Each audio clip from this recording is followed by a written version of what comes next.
Kang the conqueror MCU का नया big villain बनने जा रहा है, जहां थैनोस के केस में ये 2012 में ही रिवील कर दिया गया था कि थैनोस का प्लान क्या है। पर मल्टीवर्स सागा का एक फेस बीत जाने के बाद भी कैंग का प्लान हमें नहीं पता। लेकिन इसका मतलब ये नहीं है कि कैंग का प्लान फुल ऑफ मिस्ट्री रहेगा।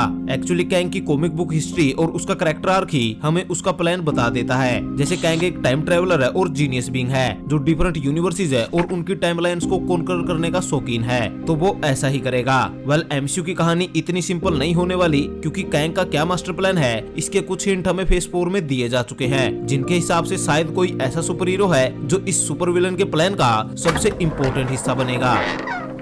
He who remains. And who is he?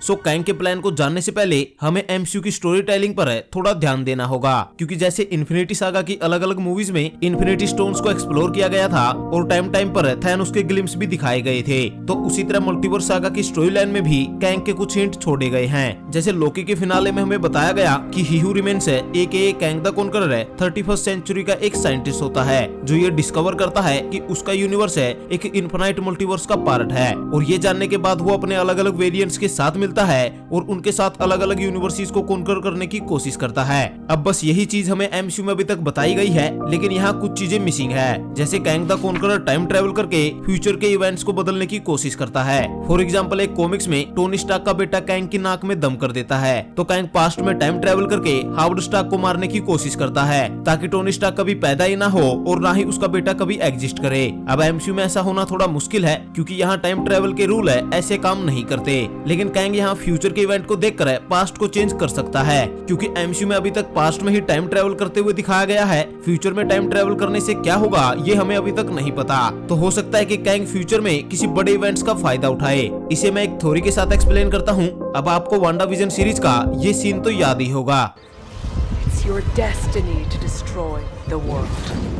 यहाँ पर अगाथा साफ साफ मेंशन करती है कि स्कारलेट विच की डेस्टिनी है इस वर्ल्ड को डिस्ट्रॉय करने की, लेकिन अभी तक हमने ऐसा देखा नहीं है, यानी फ्यूचर में स्कारलेट विच की डेस्टिनी होते हुए दिख सकती है। तो ऐसा हो सकता है कि कैंग वांडा की डेस्टिनी को अपने टाइम में विटनेस कर चुका हो, यानी जब स्कारलेट विच वर्ल्ड को डिस्ट्रॉय करे तो वहाँ से कैंग टाइम ट्रेवल करके प्रेजेंट टाइम में आ जाए, जहाँ पर वांडा की डेस्टिनी अभी तक ना हुई हो। साथ ही यहाँ इनकर्जन का भी कॉन्सेप्ट है। इसे डॉक्टर स्ट्रेंज 2 मूवी में बताया गया था, जिसके अकॉर्डिंग इनकर्जन के टाइम पर 2 यूनिवर्स या उससे भी ज्यादा यूनिवर्स है आपस में कोलाइड होते हैं, जिसमें एक तो 100% है या फिर सबके सब यूनिवर्स भी डिस्ट्रॉय हो सकते हैं। तो इस इनकर्जन को लेकर कैंग अपना मास्टर प्लान तैयार करेगा, जिसमें वो अपने अलग अलग वेरिएंट्स को मिलाकर एक काउंसिल बनाएगा और ये काउंसिल मिलकर अलग अलग यूनिवर्सिटीज में जाएगी और ये वहाँ जाकर कुछ ऐसे इवेंट्स करेंगे जिससे उस यूनिवर्स में इनकर्जन स्टार्ट हो जाएगा, जिससे एक ही टाइम पर मल्टीवर्स के सारे यूनिवर्स है आपस में कोलाइड होना शुरू हो जाएंगे, जिस दौरान हमें कैंग के डिफरेंट वेरिएंट्स है या यूं कहूं कि हर वेरिएंट दिख जाएगा, जिसे कैंग डायनेस्टी कहा जाएगा।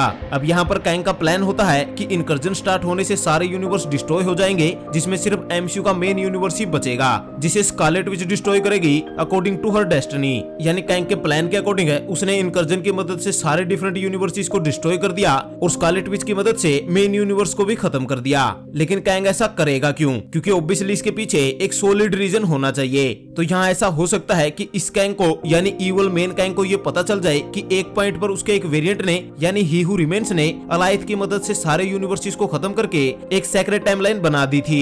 तो कोई वेरिएंट ऐसा दोबारा करे इससे पहले इस इवल कैंग ने खुद ही अपने मास्टर प्लान से सारे यूनिवर्सिटीज को डिस्ट्रॉय कर दिया। लेकिन यहाँ ट्विस्ट ये है कि यहाँ कैंग ने सारे यूनिवर्सिटीज को डिस्ट्रॉय करके एक सिंगल यूनिवर्स क्रिएट कर लिया है, जिसमें उसकी मदद अलायथ या बियॉन्डर जैसा बीइंग कर सकता है, और इस सिंगल यूनिवर्स को कहा जाएगा बैटल वर्ल्ड। जी हाँ, सीक्रेट वॉर्स मूवी में हमें इस सिंगल यूनिवर्स की स्टोरी ही दिखाई जाएगी, जहाँ डिस्ट्रॉय हो चुके यूनिवर्सिटीज के हीरो और विलन्स भी शामिल होंगे, और इस नए यूनिवर्स में सबसे ज्यादा पावर कैंग के पास होगी और वो यहाँ हर चीज को कंट्रोल कर रहा होगा। यानी इस नए यूनिवर्स में कैंग एक गॉड लेवल बीइंग बन जाएगा। अब कॉमिक्स में ये पोजीशन सीक्रेट वॉर के इवेंट्स में डॉक्टर डूम के पास होती है, और कुछ टाइम पहले ये रूमर्स भी आए थे कि एमसीयू का डॉक्टर डूम है एक्चुअली कैंग का ही वेरिएंट होगा। तो ऐसा पॉसिबल है कि ये सब जिस कैंग ने किया हो वो उसने सुप्रीम कैंग के कहने पे किया हो, और वो सुप्रीम कैंग और कोई नहीं बल्कि डॉक्टर डूम हो, जो हमें सीधे सीक्रेट वॉर मूवी में दिखे। और शायद इस सुप्रीम कैंग का यही मास्टर प्लान हो, सारे यूनिवर्सिटीज को डिस्ट्रॉय करके एक ऐसा यूनिवर्स बनाना जहाँ पर वो गॉड बन जाए और सब उसके नीचे हो। अब यहाँ डिस्कस की गई ऑलमोस्ट हर चीज है फिलहाल के लिए एक थ्योरी है, तो ऐसा ही होगा, इसकी पूरी कंफर्मेशन नहीं है, लेकिन जो भी होगा वो एपिक लेवल का होगा। साथ ही आने वाली एंटमैन 3 मूवी में हमें कैंग के बारे में बहुत कुछ बताया जाएगा। मोस्ट प्रोबेबली वो आगे क्या प्लान कर रहा है इसके बारे में तो जरूर हिंट दिया जाएगा। और वैसे भी एमसीयू के फ्यूचर में हमें बहुत सारे कैंग वेरिएंट दिखने वाले हैं, तो प्लान्स तो बदलते रहेंगे।